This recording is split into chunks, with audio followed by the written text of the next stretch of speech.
Hemos todos saludado la valentía y el coraje de todos los ucranianos, empezando por el presidente Zelensky y por el propio ministro Dimitro Kuleba, para conseguir aquello que todos deseamos y que todos hemos trasladado en la sala, que Ucrania sea lo antes posible un país libre, independiente, soberano dentro de sus fronteras internacionalmente reconocidas y sobre todo en paz. Tenemos todos que hacer un esfuerzo para comunicar al resto del mundo lo inaceptable de la agresión ilegal Rusia a Ucrania. Todo lo que contiene de imperialismo esa agresión, y al mismo tiempo tenemos que mantener la ayuda a Ucrania en todos los formatos necesarios, ayuda humanitaria para la población, como hace España recientemente. 55 millones de euros han ido destinados a la protección de las escuelas y la reconstrucción ucraniana, ayuda militar para defender esa soberanía y esa integridad territorial y también a tantos civiles indefensos, y una ayuda política en unos momentos en los que, bajo presidencia española de la Unión Europea, en octubre tendremos la opinión de la Comisión y tendremos que tomar decisiones muy importantes para continuar en el camino de Ucrania en su entrada hacia la Unión Europea, en el que por supuesto contará con el apoyo de España, como lo cuenta en todos los aspectos en los que sea necesario, y también en ese camino hacia ser parte de la familia europea lo antes posible.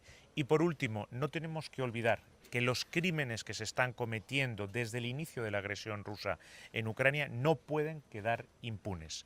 Y todos tenemos que hacer los mayores esfuerzos para que se puedan juzgar y aquellos responsables por esos actos y esos crímenes respondan ante ellos, ante la justicia internacional. Así que, thank you very much, dear Dimitro, for being here today, for changing with us in the way forward for Ukraine and in the best way for continuing supporting you and helping you in all ways possible, including your path towards the European Union. Thank you. So, thank you for your hospitality, for your leadership, and we had a very meaningful conversation with ministers. And the main conclusion that I can make is that there will be many important decisions that Ukraine and EU will turn into reality between now and December. And I think we can speak about the diplomatic counteroffensive that we are going on, because there is energy, there is will, and there is understanding of what and how should be done among EU ministers. We want to end the year with a very ambitious achievement, which is opening accession to a decision by the European Union to open accession talks with Ukraine. It's possible, we are moving towards that direction, and of course we will remain very closely associated with the Spanish presidency.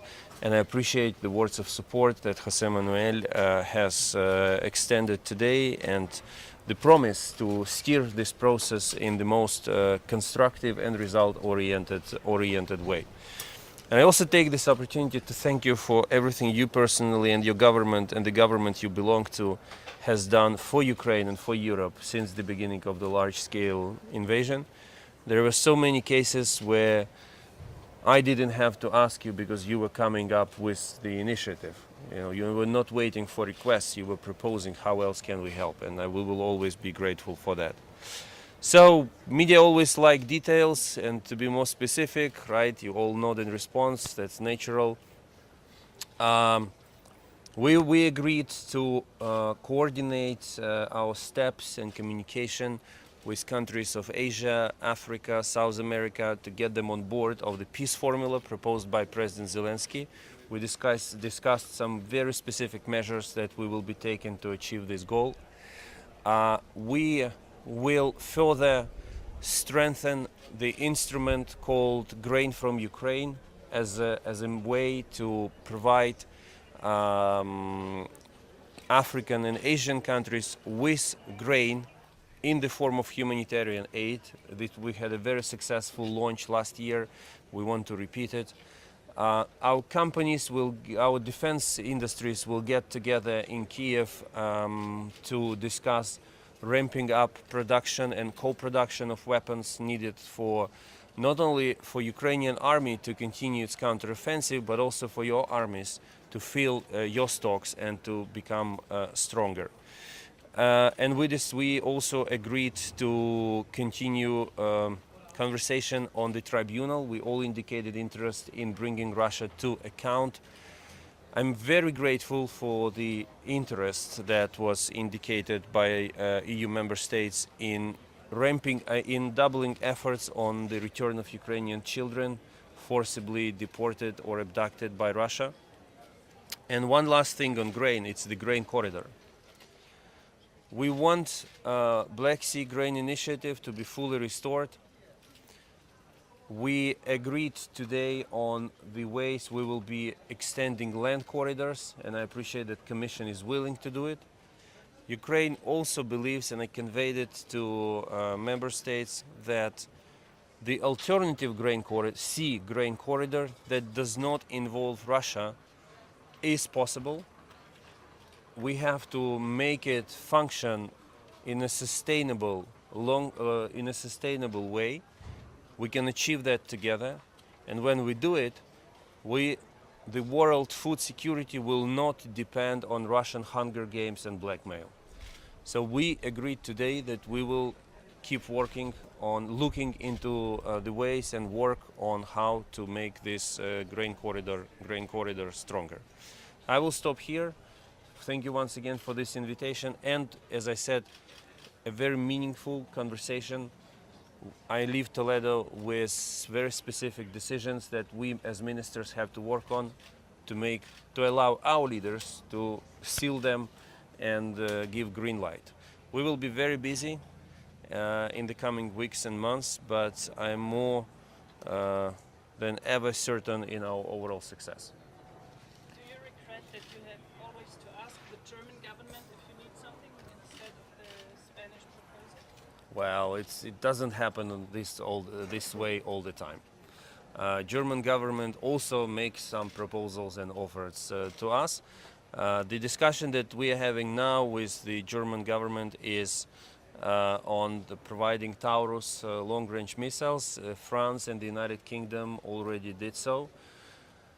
There is really not a single objective argument against making this decision, and I constructively, kindly, without putting any pressure, call on the government of Germany to make this decision that makes every sense, because it will help our counteroffensive and therefore it will help to end the war sooner.